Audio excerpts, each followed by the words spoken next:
Je pense que tout le monde ici connaît Wendel, l'une des premières sociétés d'investissement cotées en Europe, qui investit dans de nombreuses entreprises. On va y revenir en France, à l'étranger. Vous avez une caractéristique dont on parlait tout à l'heure, c'est que vous êtes la troisième entreprise française la plus détenue par des actionnaires individuels en termes de capital. 23% de votre capital, c'est ça? Absolument. Donc, et ça vous place au troisième rang en France. Donc ça vous pousse à avoir une démarche proactive. C'est pour ça qu'on vous remercie d'être là parmi nous. Oui, et je tiens à dire que les actionnaires individuels sont très importants pour Wendel. C'est une tradition. Nous avons entre 35 000 et 40 000 fidèles qui nous accompagnent. Et nous essayons de répondre à vos questions, vous qui êtes dans la salle, mais comme à celles de tous ceux qui nous font confiance. Très bien, et bien justement, on va commencer peut-être par un petit bilan de l'année 2014, même si elle n'est pas encore totalement finie. L'action Wendel a connu une forte montée. Vous étiez, pas sur vos plus hauts historiques qui ont été atteints il y a plusieurs années, mais vous êtes bien monté. Puis vous êtes replié assez nettement durant l'été. Vous avez rebondi depuis l'automne.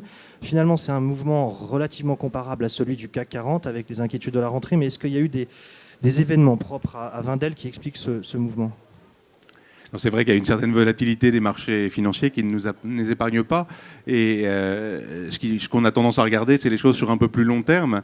Et de ce point de vue-là, quand j'ai rejoint la société en avril 2009, le cours valait 15 €. Il vaut 93 € aujourd'hui.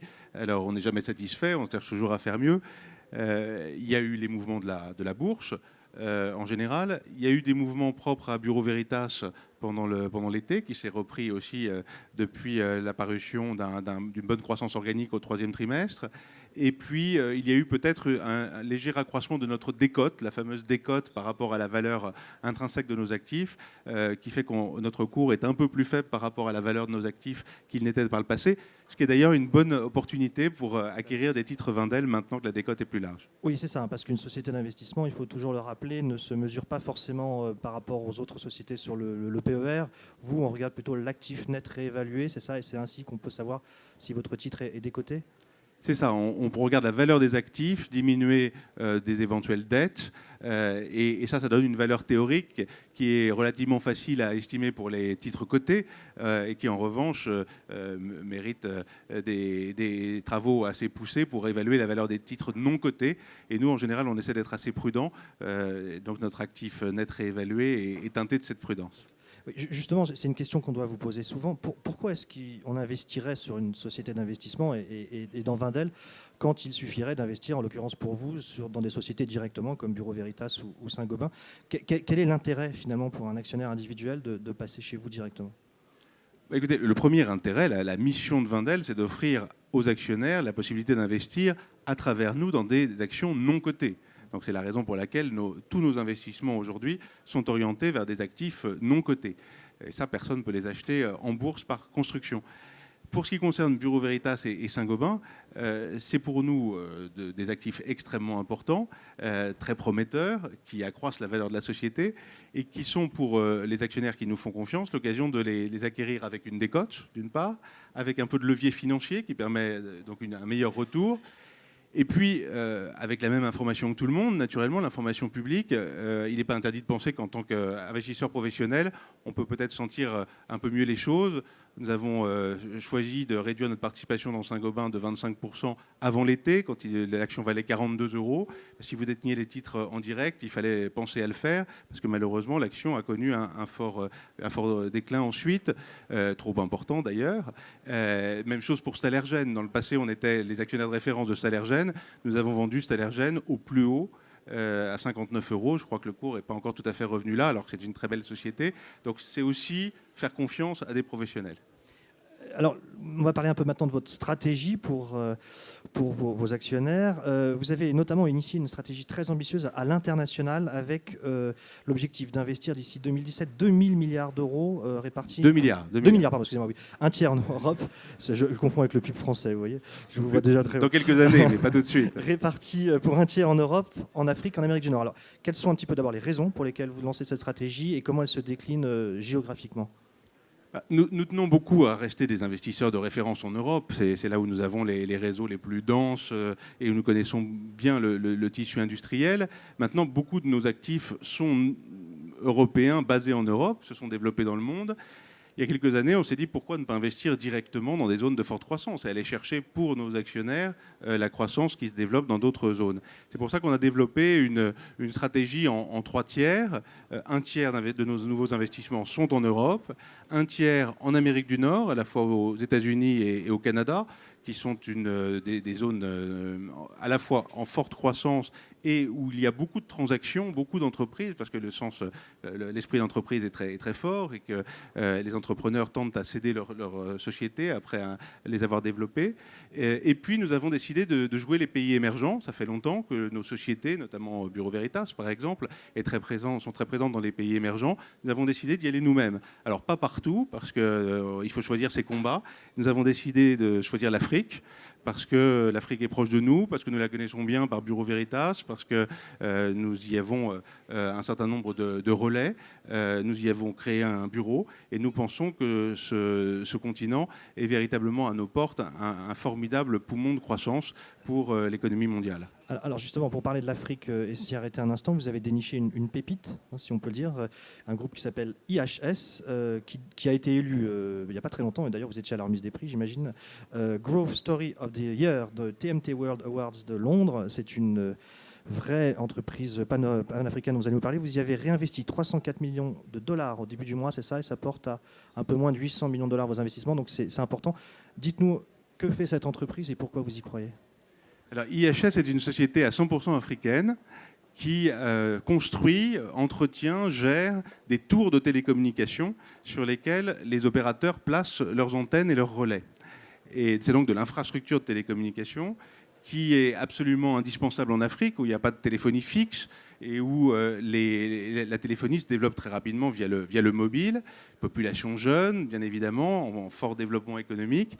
Donc on a besoin partout de meilleurs réseaux en Afrique. Pour ça, il faut des tours, parce qu'il y a peu de points hauts, peu d'immeubles hauts, peu de relief d'ailleurs aussi. Mais comme partout, il faut des tours. On estime qu'il faut 300 000 tours pour couvrir les besoins du continent africain en 2020. Aujourd'hui, il y en a 180 000, inégalement répartis d'ailleurs, plutôt sur les zones urbaines, un peu moins dans les zones rurales. Ces tours sont d'autant plus rentables et intéressantes d'un point de vue économique pour les pays que plusieurs opérateurs choisissent d'y installer leurs tours. C'est le modèle, c'est le partage d'infrastructures, ce que d'ailleurs les opérateurs de télécommunications n'ont jamais su faire en Europe. En Afrique, comme les réseaux sont nouveaux, ils savent le faire. Et nous sommes le principal actionnaire d'IHS, qui a une très grande majorité des tours de télécommunications dans 5 pays africains. On n'est pas partout, mais on tenait à être dans plusieurs pays pour équilibrer aussi les risques géopolitiques, puisque nous sommes en Côte d'Ivoire, au Nigeria, au Cameroun, en Zambie et au Rwanda. Et effectivement, vous avez raison, cette société vient de gagner le prix de la meilleure croissance. Et pour cause, puisque nos premiers investissements dans la société, qui remontent maintenant à un peu moins de 2 ans, se sont déjà appréciés de 47%. Et que nous venons de procéder, comme vous l'avez dit, à une nouvelle augmentation de capital. Ce qui fait qu'aujourd'hui, si vous avez à décrire rapidement le portefeuille d'activité de Wendel, il y a bien sûr Bureau Veritas et Saint-Gobain, mais il y a un troisième grand pilier qui est un pilier non coté africain, qui est IHS. Avant justement de revenir sur Bureau Veritas et Saint-Gobain, pour terminer sur l'Afrique, encore un dernier mot, qu'est-ce que vous regardez éventuellement comme secteur ? Qu'est-ce qu'il faut absolument observer ? En Afrique, comme partout, nous, on regarde des secteurs qui correspondent aux besoins fondamentaux et à des tendances de fond de l'économie ou de la démographie. Puisque comme on a des capitaux permanents grâce à notre cotation, on investit plutôt pour 10, 15, 20 ans que pour 3 ou 5. Dans cette mesure-là, ce qui compte, c'est vraiment les secteurs de fonds, comme les télécommunications, je viens de le dire. On a investi aussi dans une société d'assurance en Afrique. Le marché de l'assurance des personnes ou des entreprises est en pleine croissance. Elle a une filiale qui se développe dans la santé. Les infrastructures de santé en Afrique du Nord ou en Afrique subsaharienne sont très insuffisantes, tout le monde le sait. La population commence à avoir les moyens, via des assurances privées ou des systèmes collectifs, d'aller d'utiliser des infrastructures de santé plus proches des critères des pays développés. Donc nous investissons aussi dans ce secteur-là. Je vous propose de passer aux 2 autres piliers de Wendel. Donc, on l'a dit tout à l'heure, Bureau Veritas, Saint-Gobain. Bureau Veritas, vous en détenez la majorité du capital. C'est une entreprise dont le cours est important pour votre cours. Peut-être vous le rappeler. Vous êtes aussi président du conseil d'administration. Alors, peut-être que c'est toujours un peu compliqué. Vous êtes là sous l'étiquette Wendel et pas Bureau Veritas. Mais quelles sont un petit peu les perspectives de cette entreprise et les choses à y regarder de près ? Chez Wendel, c'est une entreprise qu'on aime. C'est vraiment une entreprise dans laquelle Wendel a investi depuis longtemps, 1994, donc il va y avoir un peu plus de 20 ans, 21 ans en janvier. C'est une entreprise qui est passée dans ces 20 ans de 3500 personnes à 65 000 personnes qui travaillent partout dans le monde, 140 pays. Et le stand de Bureau Veritas est là, vous pouvez aller vous renseigner si vous le souhaitez. C'est une entreprise qui a eu toujours une croissance organique importante, un peu plus faible cette année, ça a inquiété les marchés pendant l'été. Le troisième trimestre a été meilleur et pour ce qui nous concerne, nous n'avons aucun doute sur la capacité de la société à poursuivre sur des croissances organiques fortes et y adjoindre également toute une série d'acquisitions. Depuis qu'on est actionnaire de Bureau Veritas a fait 120 acquisitions. Des petites sociétés, des grosses. La dernière grosse en date remonte au début de l'année. C'était le leader canadien des tests de l'inspection et de la certification, une société qui s'appelle Maxam. Mais il y a aussi dans nos pays, comme dans les pays neufs, les pays émergents, beaucoup de petites sociétés spécialisées. L'une contrôle les minerais de charbon, l'autre la qualité des jouets produits en Chine, la troisième des textiles, l'autre enfin des ascenseurs ou de la qualité des eaux de baignade. Les domaines sont très variés et c'est ça qui est très appréciable chez Bureau Veritas, c'est cette diversification. Et d'ailleurs, pour tous ceux qui suivent la bourse, vous constaterez que très souvent, aujourd'hui par exemple, il y a, la bourse parisienne est en pleine forme, il y a une croissance de beaucoup de valeurs. Bureau Veritas croît nettement moins que les autres valeurs. En revanche, les jours où ça baisse, Bureau Veritas est stable. Vous verrez qu'il est très fréquent que Bureau Veritas ne baisse pas alors que d'autres valeurs baissent. Pourquoi ? Parce que le profil est beaucoup plus récurrent, diversifié et que, en quelque sorte, c'est une valeur de croissance et une valeur refuge à la fois.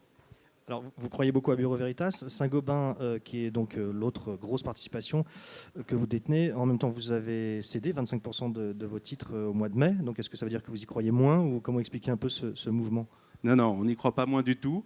La question est légitime, mais justement, nous avons considéré que pour avoir les moyens de nous développer dans le secteur non coté, pour redevenir investment grade aussi, le statut que nous n'aurions jamais dû perdre et auquel nous sommes revenus désormais, de solidité financière, il fallait avoir un peu moins de titres cotés et nous sommes revenus à un niveau qui nous permet à la fois d'être les premiers actionnaires de Saint-Gobain et de l'être durablement. Donc nous avons 11,5% du capital de Saint-Gobain, environ 19% des droits de vote. Notre présence au conseil d'administration et notre excellente entente avec Pierre-André de Chalandard se perdure naturellement. Nous avons d'ailleurs favorisé sa réélection à la présidence du conseil.